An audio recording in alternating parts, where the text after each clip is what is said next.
Morning, everyone. Hope you're all well. Today's learning is in memory of Leopold Bible, Binyamin Harav Yaakov Tzvi, David Aryeh, it's Purifake, Rosary Baruch, Paul Kasper, Shalom Ben Elali, Ben Abbas Bible from Shon Bas Yaakov Shmuel, Caleb Ben Abbas Henach, Yemechir Ben Moshe Eliezer, Marco Bas Ben Yomin, Shalom Yechir Ben Yeshua Levi, Abba Mordechai Ben Moshe Katna, Aryeh Ben Shimon. We wish all the families long life. So it's a brief one this morning because we're starting early in Shul. So let me just go straight into the Mishnah, okay? So the Mishnah says, we're in chapter 5, now we're up to that Mishnah 7.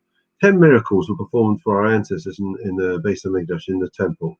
No women miscarried because of the aroma of the sacrificial meat. The sacrificial meat never became putrid. No fly was seen in the place where the meat was butchered. No seminal emission occurred to the high priest.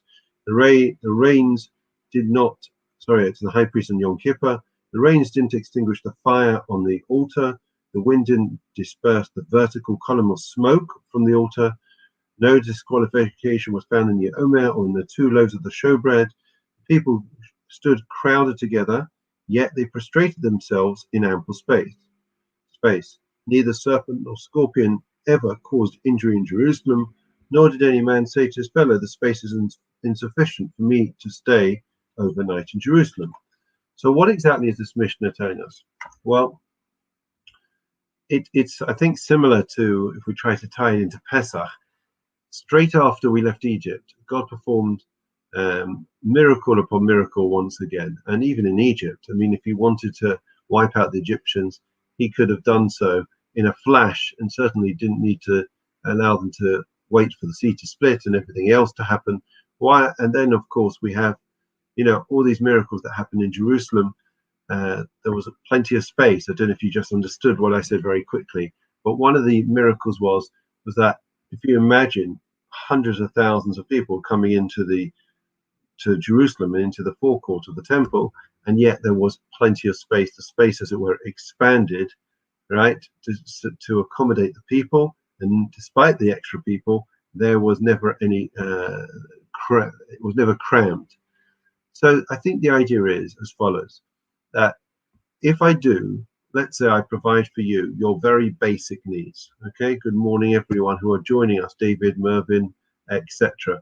So if I provide for Mervyn and David your basic needs, gentlemen, then you know what? You're going to recognize that I'm assisting you. You have a debt of gratitude.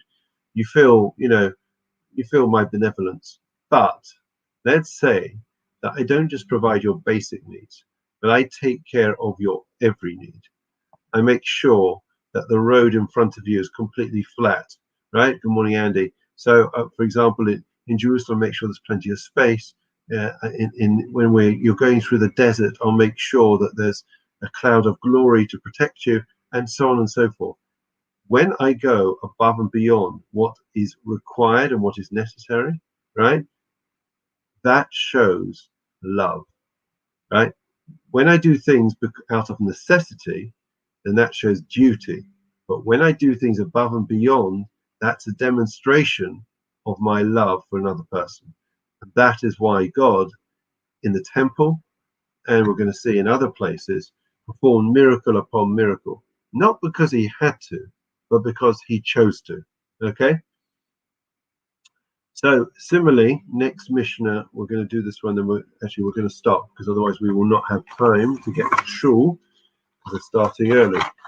Okay, so I'm going to go straight into the memorial prayer. You'll excuse me, the time is short. Adonai Lamim Zacho Es Nishmos, Leah Bas Bible, Binyamin Akiva Ben Shlomo, Rabbi Yaakov Tzvi, David Aryeh, Baruch Gelu, Bart Ruben Baruch, Paul Kasme, Shalom Ben Elali, Ben Abbas Bible from Shoshana Bas Yaakov Shmuel, Caleb Bela Bas Henach, Yem Yochia Ben Moshe Eliezer, Shalom Malka Bas Ben Yomin, Shalom Echia Ben Yeshua Levi, Abba Mordechai Ben Moshe Katna, Aryeh Ben Shimon, Shalchu Lilaman Bagan, Aiden Temnu Chosom, Lachim Valrachamim, Yasirim, Sesakana Pavlio Lambim, Yisov, Esochis Shosam Adonai, Nachlasam, Yanuchu Bishalom, Mishkavam Benamar, Amen. Long life wishes, and now Refuah Shlema. Misha Berchapsin, Romusov Yaakov Moshan, David Shlomo Baruch Rabbi Sochelim. Babu Shanu Mispalim, Babu Ram, Piskosakar Baruch Yimale Rachim Malehem Lachman Fosam. Ishlach Lehem Refuah Shlema Neshmaim Lacholem Besach Shachar Yisrael. Refuah Sanef Shfusakov Hashem Esmarka Rivenama. Amen. Refuah Shlema to all those that are unwell. and we wish long life to all those that have Yortzeit or in the year. So I think we have to think of examples. I think what we have to do with a Mishnah like this is think about our own lives. What areas, in terms of our relationships, do we go above and beyond? When are we taking a minimalistic? We're doing what duty calls us to do. And when do we go above and beyond? When do we ensure, that somebody's every need is taken care of? Because that is, what we learn out and we glean from this Mishnah.